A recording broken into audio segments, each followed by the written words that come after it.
Hello, Joe. Let's read this question. So this question says energy transfer brought about by moving the piston of a cylinder containing the gas is known as. Okay. Option A is work, option B is heat, option C is pressure and option D is temperature. Okay तो चलिए बच्चों अब हम इस question को start करते हैं। तो देखिए बच्चों इस क्वेश्चन का आप की कॉन्सेप्ट क्या लिख सकते हैं।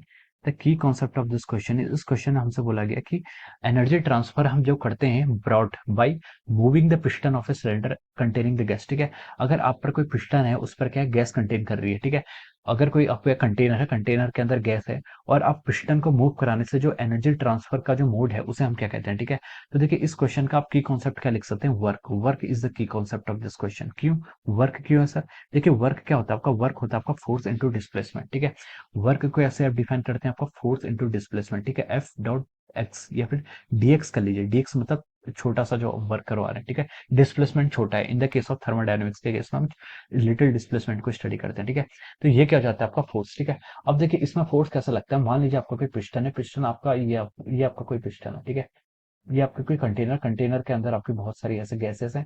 इसके अंदर यहाँ पर एक आपका पिस्टन है। ठीक है, आप इस पिस्टन को क्या करते हैं, देखिए ऐसे फोर्स लगाते हैं। You are applying an external force like this. ठीक है, अगर आप फोर्स लगाते हैं तो देखिए फोर्स क्या होता है, फोर्स लगाएंगे तो यहाँ पर क्या होगा, देखिए प्रेशर जनरेट होगा। प्रेशर कैसे जनरेट होता है, pressure is equal to over force by area. ठीक है, तो हम लिख सकते हैं यहाँ से फोर्स कितना हो जाएगा आपका, फोर्स को हम लिख सकते हैं pressure into area into of our dx vector. ठीक है, और एरिया इंटू डीएक्स वेक्टर क्या कहलाएगा आपका, वॉल्यूम कहलाता है। ठीक है, तो हम इसको लिख सकते हैं पीवी या फिर पी इंटू डीवी। ठीक है, ये क्या हो जाता है आपका वर्क डन। वर्क डन क्या आ गया, पीडीवी आ गया। ठीक है, पीडीवी कैसे आया, जब हमारे क्या कर रही है यहाँ पर वॉल्यूम चेंज हो रही है और आपका वॉल्यूम क्या हो रही है, चेंज हो रही है, लेकिन प्रेशर को हमने यहाँ पर कांस्टेंट रखा है। ठीक है, so this is the work done, ये हमारा वर्क डन आ गया। ठीक है, तो देखिए जब हम पिस्टन को मूव करा के जो आपका वर्क डन करा रहे हैं, सॉरी, जो हम पिस्टन को मूव करके यहाँ पर जो एनर्जी ट्रांसफर कर रहे हैं, इस वे को हमने क्या बोला है, वर्क डन। ठीक है, इसे हम क्या बोलते हैं, वर्क डन। ठीक है, हम वर्क एनर्जी को ट्रांसफर दो तरीके से कर सकते हैं, या तो वर्क डन की फॉर्म में कर सकते हैं या फिर इंटरनल एनर्जी को चेंज करके कर सकते हैं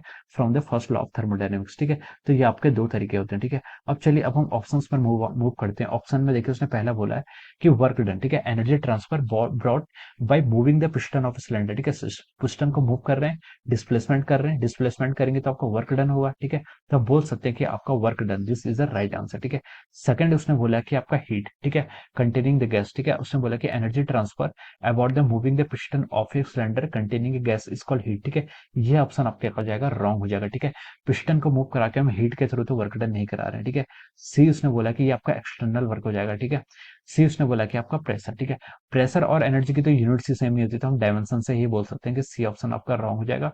और D option due to the temperature, ये भी आपका रॉन्ग हो जाएगा। ठीक है, तो यहाँ से जो आपका बेस्ट पॉसिबल आंसर आ रहा है वो क्या आ रहा है आपका, ऑप्शन ए। ठीक है, we can write down that option A is the right answer. Option A is correct. Okay, we can write down option A is the correct answer of this question. ठीक है, so this is the right answer. I hope you all understood this concept. All the best and thank you so much.